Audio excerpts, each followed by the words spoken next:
السلام علیکم ورحمۃ اللہ تعالی وبرکاتہ۔ نحمده ونصلي ونسلم على رسوله الكريم اما بعد فاعوذ بالله من الشيطان الرجيم بسم الله الرحمن الرحيم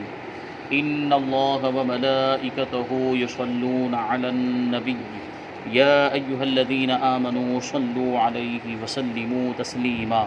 اللهم صل على سيدنا ومولانا محمد معدن الجود والكرم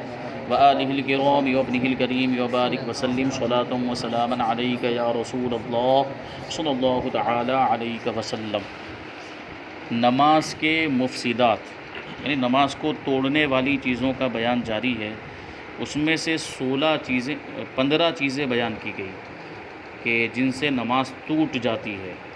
16 نمبر پہ بیان کرتے ہیں کہ سطر کھولے ہوئے یا بقدر مانع نجاست کے ساتھ پورا رکن ادا کرنا یا 3 تسبیح کا وقت گزر جانا مفسد نماز ہے۔ سطر کھولے ہوئے یعنی جتنے حصے کو نماز کے اندر چھپانا ضروری ہے مرد کے لیے، ناف کے نیچے سے لے کر گھٹنے کے نیچے تک کا حصہ، تو اس میں سے کوئی عضو چوتھائی سے زیادہ کھلا رہ گیا اور ایک رکن کے برابر، ایک رکن جتنے میں ادا کرتے ہیں پورے ایک رکن میں کھلا رہ گیا، یا 3 مرتبہ سبحان اللہ کہنے کی مقدار کھلا رہ گیا، اتنی دیر اگر اس سے پہلے چھپا لیا ہے فوراً جلدی سے تو نماز ہو جائے گی، لیکن 3 مرتبہ سبحان اللہ کہنے کی مقدار وہ اتنا حصہ کھلا ہی رہ گیا تو نماز فاسد ہو جائے گی۔ یا بقدر مانع نجاست کہہ رہے ہیں کہ وہ اتنی مقدار جس کے ہوتے ہوئے نماز نہیں ہوتی، نجاست، وہ نجاست جتنی نجاست کے ہوتے ہوئے نماز نہیں ہوتی اتنی نجاست کو لے کر نماز پڑھ رہے ہیں، یا اتنی نجاست اتنی دیر تک رہی نمازی کے بدن پر یا نمازی کے کپڑے پر کہ 3 مرتبہ سبحان اللہ اتنی دیر میں کہہ لیا جائے، یعنی 3 مرتبہ سبحان اللہ کہنے کی مقدار تک وہ نجاست رہی، ایک رکن کی مقدار تک رہی تو نماز فاسد ہو جائے گی۔ اور وہ بقدر مانع نجاست جو ہے یعنی وہ اتنی مقدار جتنی مقدار کے ہوتے ہوئے نماز نہیں ہوتی، وہ کتنی مقدار ہے؟ 1 درہم سے زیادہ، یعنی نجاست غلیظہ میں 1 درہم سے زیادہ جو ہے نجاست لگی ہوئی، یا جو ہے کہ دوران نماز پہلے سے لگی ہوئی ہے تو نماز شروع ہی نہیں ہوگی، یہ دوران نماز کی بات چل رہی ہے کہ دوران نماز کہیں سے لگ گئی، یہ نجاست لگ گئی، تو 3 مرتبہ سبحان اللہ کہنے کی مقدار اگر وہ لگی رہ گئی ہے 1 درہم سے زیادہ نجاست غلیظہ تو وہ نماز ٹوٹ جائے گی۔ یا نجاست خفیفہ کپڑے یا بدن کے جس حصے میں لگی ہے تو اس کے چوتھائی حصے میں یا اس سے زیادہ لگی ہوئی ہے، چوتھائی حصے سے زیادہ لگی ہوئی ہے اور ایک رکن کی مقدار رہ گئی اگر وہ لگی ہوئی تو نماز فاسد ہو جائے گی، نماز ٹوٹ جائے گی۔ نمبر 17 پر ہے کہ نماز کے اندر کھانا پینا مطلقاً نماز کو فاسد کر دیتا ہے، قصدن ہو یا بھول کر ہو، تھوڑا ہو یا زیادہ ہو، یہاں تک کہ اگر تل بغیر چبائے نگل لیا یا کوئی قطرہ اس کے منہ میں گرا اور اس نے نگل لیا تو نماز جاتی رہی۔ کھانا پینا یہ پہلے ہی بیان کیا گیا کہ تکبیر تحریمہ جو ہوتی ہے وہ بہت سی چیزوں کو حرام کرنے والی ہوتی ہے، اسی لیے اس کو تکبیر تحریمہ کہتے ہیں۔ تحریم کا مطلب ہی ہوتا ہے حرام کر دینا، تو جیسے ہی آدمی تکبیر تحریمہ کہتا ہے تو وہ ساری چیزیں حرام ہو جاتی ہے جو نماز سے پہلے، بہت ساری ایسی چیزیں جو نماز سے پہلے حلال تھی، جیسے کھانا پینا بھی حرام ہو جاتا ہے۔ تو اس کا مطلب یہی ہے کہ نماز میں کھائے گا پیے گا تو نماز ٹوٹ جائے گی، یہاں تک اگر جان بوجھ کر کھایا تب بھی اور بھول کر کھایا تب بھی، تھوڑا کھایا ہو یا زیادہ کھایا ہو، ہر صورت کے اندر یہاں تک کہ چھوٹا سا تل ہے اگر اس کو چبائے بغیر نگل گیا ہے تو اس سے بھی نماز ٹوٹ جائے گی۔ اب اگر چبایا ہے تو اس کا وہ حکم نہیں ہوگا کہ چبانے میں 1 تل ہے اگر اور اس کو بھی اگر چبا رہا ہے تو وہ تو دانت کے اندر ہی رہ جائے گا، چھوٹا سا ہوتا ہے وہ تل، تو وہ حلق کے نیچے جائے گا ہی نہیں، یا جائے گا تو اس کے ہلکے ہلکے باریک ذرات جائیں گے، تو اس لیے اس میں وہ حکم نہیں ہے۔ تو یہ وضاحت جو کر رہے ہیں کہ بغیر چبائے اتارا ہے تو وہ ڈائریکٹ حلق میں جائے گا، یا کوئی قطرہ پانی کا قطرہ یا وہ اس کے منہ میں گیا اور اس کو نگل دیا تو اس سے بھی نماز جاتی رہے گی۔ نمبر 18 دانتوں کے اندر کھانے کی کوئی چیز رہ گئی تھی اس کو نگل گیا، اگر چنے سے کم ہے اور نماز فاسد نہ ہوئی، مکروہ ہوئی اور چنے کے برابر ہے تو نماز فاسد ہو گئی۔ چنے کے برابر ہے یا چنے سے بڑی ہے کوئی چیز جو دانت میں رہ گئی تھی، اب وہ دانت میں سے نکلی اور نماز کے دوران ہی اس کو کھا گیا تو نماز جاتی رہے گی۔ لیکن اگر وہ چنے سے کم ہے اور عام طور پر ویسا ہی ہوتا ہے، اتنی زیادہ تو ہوتی نہیں ہے کہ چنے کے برابر یا اس سے بڑی ہو جائے، تو وہ چنے سے کم ہی ہوتی ہے عام طور پر، جو دانتوں میں لگی ہوئی رہتی ہے کہ دانتوں کے درمیان اتنی جگہ رہتی بھی نہیں ہے کہ وہ اتنی بڑی چیز اس میں پھنس جائے. تو اگر وہ دانت نماز کے دوران دانت میں سے کوئی چیز نکلی ہے تو اس کو کھانا نہیں چاہیے، اس کو نگلنا نہیں چاہیے، بلکہ اس کو جو ہے کہ یا تو ایسے عمل قلیل کے ذریعے ہاتھ میں لے لے، عمل قلیل ایک مرتبہ ایسے کرنے کے ذریعے، یا دانت کے اندر کہیں پر اس کو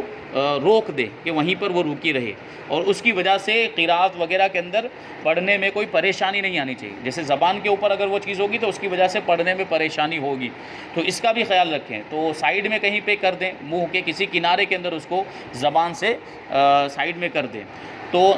قرات وغیرہ کرنے میں کوئی پریشانی. ہاں نگلنا نہیں چاہیے، اگر وہ چنے سے کم بھی ہے تب بھی تو نگلنا مکروہ ہی ہے، تو یہ بھی خیال رکھنا چاہیے. تو دانتوں کے اندر کوئی چیز اس طرح سے پھنس گئی ہو تو اس کو نگلنا نہیں چاہیے، اور اگر وہ چنے کے برابر یا چنے سے بڑی ہے تو اس سے نماز فاسد بھی ہو جائے گی. ویسے بھی جو دانتوں کے درمیان جو چیزیں رک جاتی ہیں، جو جیسے گوشت کے ریشے وغیرہ، تو اس کے بارے میں حکماء فرماتے ہیں کہ اس کو نگلنا نہیں چاہیے، اس سے نسیان کی، بھولنے کی بیماری وغیرہ پیدا ہوتی ہے. بعض لوگوں نے یہ کہا بھی ہے.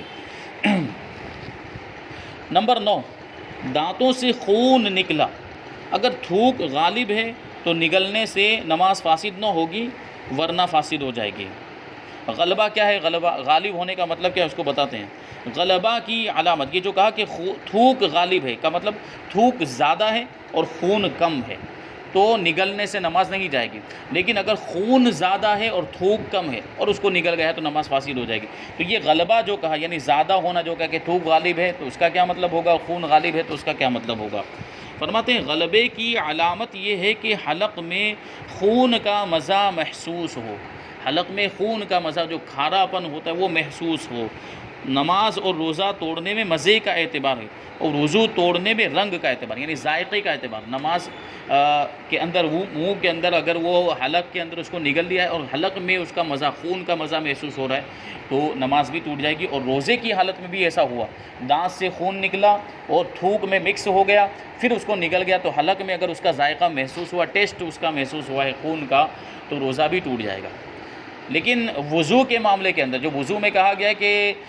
وضو کے جو مطلب وضو اور غسل میں جو چیزیں دھوئی جاتی ہیں ان جگہوں میں سے خون نکلا اور بہہ گیا، اس جگہ سے نکلنے کے بعد ایسی جگہ پر بہہ گیا جن کو وضو اور غسل میں دھویا جاتا ہے، تو ایسی صورت میں وضو ٹوٹ جاتا ہے. تو اب اگر دانت میں سے خون نکلا تو اب کیسے پتہ چلے گا کہ یہ ناقض وضو ہے یا نہیں ہے؟ تو وہاں غلبے کا اعتبار کلر کے ذریعے سے ہوگا. یعنی اگر وہ رنگ کے اعتبار سے ہمیں لگ رہا ہے کہ خون زیادہ ہے، تھوک کیسے معلوم کریں گے؟ وہ ہاتھ پر نکال کر دیں گے تھوک کو. تھوک اگر وہ رنگ مطلب زیادہ ہے، یوں سمجھ لیجئے کہ خون کا رنگ زیادہ ہو گیا تو سمجھیں گے کہ خون غالب آ گیا. سفیدی زیادہ ہے، اس کا مطلب ہے کہ تھوک غالب ہے، تو اس میں رنگ کا اعتبار ہوگا. نمبر 20، سینے کو قبلے سے پھیرنا مفسد نماز ہے جبکہ کوئی عذر یا مجبوری نہ ہو. یعنی جبکہ اتنا پھیرے کہ سینہ خاص جہت کعبہ سے 45 درجے ہٹ جائے. 45 درجے کے بارے میں استقبال قبلہ کا بیان آیا تھا، تو وہاں پہ 45 ڈگری کا ذکر ہوا تھا کہ یہ جو جہت کعبہ، جو ڈائریکشن ہے کعبہ کی ڈائریکشن، جس کے سامنے خانہ کعبہ ہے اس کے لیے تو ضروری ہے کہ بالکل اسی عمارت کی طرف رخ کرے. لیکن جس کے سامنے خانہ کعبہ نہیں ہے، جو نظر نہیں آ رہا، جیسے ہم ہندوستان میں ہمیں خانہ کعبہ وہ عمارت تو نظر نہیں آ رہی، تو ہمارے لیے کیا حکم ہے؟ اس جہت کی طرف منہ کرنا، اس ڈائریکشن کی طرف ہمارے لیے رخ کرنا ضروری ہے. اب وہ اس میں 45 ڈگری بتا کہ اس طرف 45 ڈگری اور اس طرف 45 ڈگری تک جو ہے کہ گھوم سکتے ہیں، اور اتنا اگر کوئی گھوم گیا تو نماز ہو جائے گی. لیکن 45 ڈگری سے زیادہ اگر کسی نے اپنا سینہ گھما دیا ہے، پھیر دیا اس طرف سے، تو اس کی نماز فاسد ہو جائے گی. کہ اب استقبال قبلہ جو نماز کی شرط ہے وہ شرط فوت ہو جائے گی، اور جب شرط فوت ہو جاتی ہے تو جو جس کے لیے وہ شرط ہے یعنی مشروط، پھر وہ بھی فوت ہو جایا کرتا ہے، تو نماز فاسد ہو جائے گی. تو 45 ڈگری سے زیادہ سینہ پھرنا نہیں چاہیے. 21 نمبر پر ہے 3 کلمے اس طرح لکھنا کہ حروف ظاہر ہو جائیں، یہ نماز کو فاسد کر دیتا ہے. اور اگر حرف ظاہر نہ ہو، مثلا پانی پر یا ہوا میں لکھا تو عبث ہے، بیکار ہے، لیکن پھر بھی نماز مکروہ تحریم ہے. لکھنا، نماز کے اندر لکھنے سے بھی نماز فاسد ہو جاتی ہے، یعنی 3 حروف سے زیادہ، کیا فرماتے ہیں کہ 3 کلمے اس طرح لکھنا، 3 کلمے 3 الفاظ اس طریقے سے لکھنا کہ حروف ظاہر ہوتے ہوں، کسی ایسی چیز پر لکھا جس میں دکھ رہا ہے، جیسے کاغذ پہ لکھا، قلم لیا اور کاغذ پہ، اب نماز کے دوران کاغذ پہ لکھنا شروع کر دیا، 3 کلمے لکھ دیے اور حروف ظاہر ہیں، وہ لکھا ہوا نظر بھی آ رہا ہے، تو نماز فاسد ہو جائے گی۔ لیکن کسی ایسی چیز پر لکھا کہ حروف نظر نہیں آتے، جیسے پانی پر لکھا ہے، پانی پر ایسے ہاتھ گھما رہا ہے تو اس پہ نظر آئے گا؟ اس پہ نظر نہیں، یا ہوا میں ہی لکھنا شروع کر دیا ایسے ایسے، تو وہ بھی حروف نظر نہیں آئے گے، لیکن یہ بھی مکروہ تحریمی، ضرورت کیا ہے اس کو ایسا کرنے کی نماز کے اندر، تو یہ بھی مکروہ تحریمی ہے۔ نمبر 22، موت، جنون اور بے ہوشی سے بھی نماز جاتی رہتی ہے۔ کوئی آدمی نماز پڑھ رہا تھا اور قضاء الہی سے نماز کے دوران ہی اس کا انتقال ہو گیا، بہت مرتبہ ایسے واقعات بھی پیش آتے ہیں، نماز پڑھتے ہوئے اٹیک آ گیا اور وہیں پہ انتقال ہو جاتا ہے، یا کچھ جو ہے دوسری کسی وجہ سے جو ہے کہ انتقال ہو جاتا ہے، تو نماز کے دوران ہی انتقال ہو گیا، تو کیا مانا جائے گا کہ وہ نماز فاسد ہو گئی، وہ نماز شمار میں نہیں آئے گی، وہ نماز فاسد ہو چکی ہے۔ اسی طرح جنون، یعنی آدمی جب نماز اس نے شروع کی تو عقل اس کی سلامت تھی، لیکن نماز کے دوران پاگل پن کا دورہ پڑتا ہے، کبھی ایسا ہوتا ہے، وہ کسی کو ایسی بیماری ہوتی ہے کہ بعض اوقات اس کو پاگل پن کا دورہ پڑتا ہے، تو وہ جو جنون کی جو کیفیت، پاگل پن کی جو کیفیت ہے، نماز کے دوران اگر یہ پیش آئی تو جیسے ہی وہ کیفیت طاری ہوگی، یعنی ایسی کیفیت کہ عقل بالکل ختم ہو جائے، اب اس کو صحیح غلط کی کوئی تمیز نہ رہے، کیا بولتا ہے کیا نہیں، وہ جو ہے کہ صحیح بول رہا ہے غلط بول رہا ہے، کوئی تمیز نہ رہ جائے، تو اس کو جنون کہتے ہیں۔ تو یہ کیفیت اگر طاری ہو جائے تو بھی نماز فاسد ہو جائے گی۔ کیا مطلب ہوا کہ اگر وہ ہوش میں آتا ہے، بعد میں اگر اس کا جنون، وہ جو جنون کی کیفیت ہے وہ دور ہو جاتی ہے، اس سے افاقہ ہو جاتا ہے، تو پھر اس نماز کو کیا کرنا پڑے گا؟ دہرانا پڑے گا، اس نماز کو اسے پھر سے پڑھنا پڑے گا۔ اور بے ہوشی کا بھی یہی معاملہ کہ نماز پڑھ رہا تھا اور درمیان میں بے ہوش ہو گیا، تو بے ہوش ہو جانے کی وجہ سے وہ نماز ٹوٹ گئی ہے، اب ہوش میں آئے گا تو اس نماز کو پڑھنا پڑے گا، تو نماز جاتی رہتی ہے ان چیزوں سے۔ اگر وقت میں افاقہ ہوا تو ادا کرے ورنہ قضا، جیسے ظہر کے وقت میں ظہر کی نماز پڑھتے ہوئے بے ہوش ہو گیا تھا، اب اسی وقت کے اندر اسے ہوش بھی آ گیا، جیسے ابھی وقت باقی ہے، ظہر کا وقت ختم نہیں ہوا ہے، تو ظاہر سی بات پھر سے پڑھے گا تو وہ ادا شمار ہوگی، لیکن وقت نکل چکا ہے تو اب پڑھے گا تو وہ قضا ہوگی، لیکن پڑھنا دونوں صورتیں میں ہے سے۔ اب مرنے والا تو دوبارہ زندہ نہیں ہو سکتا ہے، وہ تو الگ بات ہے کہ کسی ولی کی کرامت سے زندہ ہو جائے، لیکن عام حالات میں وہ زندہ نہیں ہوتا ہے، تو مرنے والے کے لیے تو وہ حکم ہوگا ہی نہیں دہرانے کا۔ یہاں بات کس کی چل رہی ہے؟ جنون والے کی اور بے ہوشی والے کی، کہ جنون والے کا جنون ختم ہو گیا، یا بے ہوش جو شخص تھا وہ ہوش میں آ گیا ہے، تو اب یہ نمازوں کو وہ دہرائیں گے، نمازوں کو پڑھیں گے، تو وقت میں ہے تو قضا ادا پڑے اور ورنہ قضا، بشرطے کہ ایک دن رات سے متجاوز نہ ہو۔ کیا مطلب؟ یہ جنون اور بے ہوشی کی کیفیت جو ہے وہ ایک دن اور ایک رات سے زیادہ تک اگر رہی ہے تو پھر وہ نمازیں دہرانے کی ضرورت نہیں ہے۔ جو ان ایک دن اور ایک رات کے اندر جو نمازیں چھوٹی ہوں گی بے ہوشی کی وجہ سے یا جنون کی وجہ سے، تو ان نمازوں کو پڑھنے کی ضرورت نہیں، وہ نمازیں معاف ہیں، ٹھیک ہے؟ یعنی ایک سمجھے ابھی جو ہے یہ جنون کی کیفیت اس کے اوپر طاری ہو گئی، یا بے ہوشی کی کیفیت، اور پورے 24 گھنٹے تک یہی معاملہ رہا، یا 24 گھنٹے سے زیادہ اس کا یہی معاملہ رہا، تو ان میں جو نمازیں چھوٹیں گی وہ معاف ہیں، لیکن 24 گھنٹے سے کم اگر یہ کیفیت ہے تو پھر جو نمازیں اس میں چھوٹیں گی ان نمازوں کو پڑھنا پڑے گا۔ نمبر 23، سانپ بچھو مارنے سے نماز نہیں جاتی، جبکہ نہ 3 قدم چلنا پڑے نہ 3 ضرب کی حاجت ہو ورنہ جاتی رہے گی، کیونکہ سانپ اور بچھو وغیرہ یہ موذی جانور، تکلیف پہنچانے والے جانور، کہ نماز میں اگر سانپ آ گیا اس کو نہیں ماریں گے تو وہ ہمیں کاٹ لے گا، ڈس لے گا اور اس کی وجہ سے تکلیف کا سامنا۔ اسی طرح بچھو بھی زہریلا ایک جانور ہے، تو نماز کے اندر ان کو مارنے کی اجازت ہے، نماز پڑھے وہ سامنے سانپ آ گیا تو اس کو مارا جا سکتا ہے۔ اسی طرح بچھو یا کوئی اور تکلیف پہنچانے والا جانور آ گیا، زہریلا جانور آ گیا، تو اس کو بھی مارنے کی اجازت، لیکن کیسے؟ 3 قدم سے زیادہ چلنا نہیں پڑنا چاہیے اس میں۔ اسی طریقے سے 3 ضرب، 3 مار سے زیادہ اس میں مارنے کی حاجت نہ ہو، 3 مار اگر مار دی ہے تو پھر وہ عمل کثیر ہو جاتا ہے، اسی کو کہتے ہیں کہ جبکہ نہ 3 قدم چلنا پڑے مارنے کے لیے نہ 3 ضرب کی حاجت ہو، 3 ضرب سے کم، 3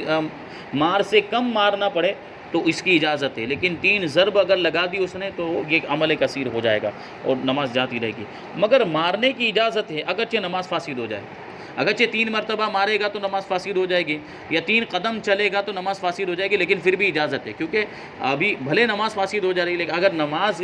یہ سوچے گا کہ اگر میں 3 مرتبہ ماروں گا تو میری نماز فاسد ہو جائے گی، تو نماز بچانے میں اس کی جان جانے کا بھی خطرہ ہوگا، تو ایسی صورت میں اس کو نماز توڑنے کی اجازت ہے، وہ نماز توڑ کر اس جانور کو پہلے دور کرے یا کسی طریقے سے اس کو مارے وغیرہ، اس کو مارنے کی بھی اجازت۔ نمبر 24، پے در پہ 3 بال اکھیڑے، سر کے 3 بال، ایک بار یہ ایک اکھاڑا، پھر دوسری بار 2،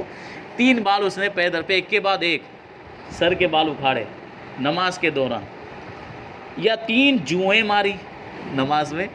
جوئیں نکال کے مار رہا ہے اپنے حرام سے، یا ایک ہی جو کو 3 بار مارا، ایک ہی جو ایک بار میں نہیں ماری تو دوسری بار تیسری بار، اس طریقے سے کیا تو نماز جاتی رہی۔ یہ عمل کثیر ہو جا رہا ہے نا، یہ دیکھیں آپ، یہ عمل کثیر، اور پے در پہ نہ ہو، یعنی ایک کے بعد ایک نہ ہو تو نماز فاسد نہ ہوگی، مگر یہ بھی مکروہ ہے کہ نماز میں یہ سب کام کرنے کی ضرورت کیا ہے، بال توڑ رہا ہے، جوئیں مار رہا ہے، ٹھیک ہے۔ نمبر 25، ایک رکن میں 3 بار کھجانے سے نماز جاتی رہتی ہے، ایک ہی رکن، جیسے قیام ایک رکن ہے، رکوع ایک رکن ہے، سجدہ ایک رکن، قعدہ ایک رکن ہے، تو قیام کی حالت میں جیسے ایک بار کھجا لیا، پھر دوسری بار کھجا، اب تیسری بار اسی رکن کے اندر پھر کھجائے گا تو یہ عمل کثیر ہو جاتا ہے، تو اس سے بھی نماز جاتی رہے گی۔ یعنی یوں کہ کھجا کر ہاتھ ہٹا لیا، جیسے یہاں کھجایا پھر اس کو ہاتھ کو واپس جہاں پہ قیام کی حالت میں رکھتے ہیں وہاں رکھ دیا، پھر کھجایا پھر ہاتھ ہٹا لیا، وہ اعلیٰ ہاتھ، اور اسی طریقے سے کرتا رہا۔ اور اگر ایک بار ہاتھ رکھ کر چند مرتبہ حرکت دی، جیسے اس طریقے سے کرتے ہیں، ایک بار ہاتھ رکھ کے یوں تھوڑی حرکت دیتے ہیں کھجانے میں، حرکت دی ہے تو ایک ہی مرتبہ یہ کھجانا کہا جائے گا، اس کو 3 مرتبہ نہیں کہیں گے، ایک ہی مرتبہ ہاتھ رکھ کے یوں 3 بار ایسے کیا تو اس کو 3 مرتبہ کھجانا نہیں کہیں گے، یہ ایک ہی مرتبہ کھجانا ہوا، یہ ایک مرتبہ اس طرح کھجا کے پھر ہاتھ باندھ لیا، پھر دوسری مرتبہ اس طرح کھجا کے پھر ہاتھ باندھ لیا، تو یہ 2 مرتبہ شمار ہوگا۔ اب تیسری مرتبہ ایسا کرے گا تو نماز فاسد ہو جائے گی۔ اب نمبر 26 پہ بیان کرتے ہیں تکبیرات انتقال۔ تکبیرات انتقال یعنی ایک رکن سے دوسرے رکن میں جانے کے لیے جو تکبیر کہی جاتی ہے، جیسے ہم قیام کی حالت میں تو رکوع میں جانے کے لیے تکبیر کہتے ہیں اللہ اکبر، اب کھڑے ہو گئے پھر سجدے میں جانے کے لیے اللہ اکبر کہا جاتا ہے، تو یہ جو تکبیرات ہیں ان کو تکبیرات انتقال کہا جاتا ہے۔ تو تکبیرات انتقال میں اللہ یا اکبر کے الف کو دراز کیا، یعنی اللہ اکبر کہا یا اکبر کہا، یہ ایسے کہا، یا با کے بعد الف جو ہے کہ بڑھا دیا، با کے بعد اکبار کر دیا، یہ اس طریقے سے پڑھا، تو ایسا کہا تو نماز فاسد ہو جائے گی۔ اور تحریمہ میں ایسا ہوا تو نماز شروع ہی نہیں ہوگی۔ اس سے پہلے بھی یہ مسئلہ آیا تھا، اس میں بھی یہ بیان کیا گیا تھا کہ اللہ اکبر کے الف کو لمبا کر کے اس کے بعد ایک اور حمزہ کے بعد ایک الف کا اضافہ کر دینا، تو وہ کیا ہو جائے گا، اللہ اکبر ہو جائے گا، یا اکبر میں جو حمزہ ہے اس کے بعد الف بڑھا دے تو اکبر ہو جائے گا، یا با کے بعد الف بڑھا دے تو اکبار ہو جائے گا۔ تو ایسا اگر کوئی کرتا ہے تو اس سے معنی فاسد ہو جاتا ہے، اور معنی فاسد ہو گیا تو نماز بھی فاسد ہو جائے گی۔ اور تکبیر تحریمہ وہیں پہ جو تکبیر تحریمہ کے مسائل تھے وہیں پر یہ بات بھی ذکر کی کہ تکبیر تحریمہ میں اگر ایسا کیا ہے تو تکبیر تحریمہ وہ شمار میں ہی نہیں آئے گی، اور جب تکبیر تحریمہ ہی نہیں ہوئی تو اس کی نماز بھی شروع نہیں ہوگی۔ تو یہ نماز کے مفسدات کا بیان، نماز کو توڑنے والی چیزوں کا یہاں تک بیان ہوا ہے۔ اب یہاں سے امام کو لقمہ دینے کا بیان، یہ بھی بہت ضروری ہے کہ امام کو کب لقمہ دینا ہے، کب لقمہ نہیں دینا ہے۔ جو بنیادی طور پر یہ بات ہوتی ہے کہ یہ نماز میں کلام کرنا، بھی ہم نے سنا کہ نماز میں کلام کرنا یہ مفسد نماز ہے، نماز کو توڑ دیتا ہے۔ لقمہ دینا بھی تو ایک قسم کا کلام، ایک قسم کی بات چیت ہو رہی ہے کہ وہ غلطی کو سدھار رہا، غلطی بتا رہا ہے، لیکن یہ ضرورت کی وجہ سے اس کو جائز رکھا گیا کہ اگر اب لقمہ نہیں دیا جائے تو نماز فاسد بھی ہو سکتی ہے، نماز ٹوٹ بھی سکتی ہے، کچھ غلط پڑھ دیا جس کی وجہ سے نماز فاسد ہو جائے، تو یہ لقمہ دینے کی اجازت ہوتی ہے ضرورت کے موقع پر، حاجت کے موقع پر، جب کوئی غلطی ہو جاتی تو کہاں لقمہ دینا کہاں نہیں دینا، اس کے ضروری مسائل جو ہے وہ انشاءاللہ تبارک و تعالی آگے بیان کیے جائیں گے۔ اللہ تبارک و تعالی ہم سب کو عمل کی توفیق عطا فرمائے۔ وما علینا الا البلاغ۔ السلام علیکم۔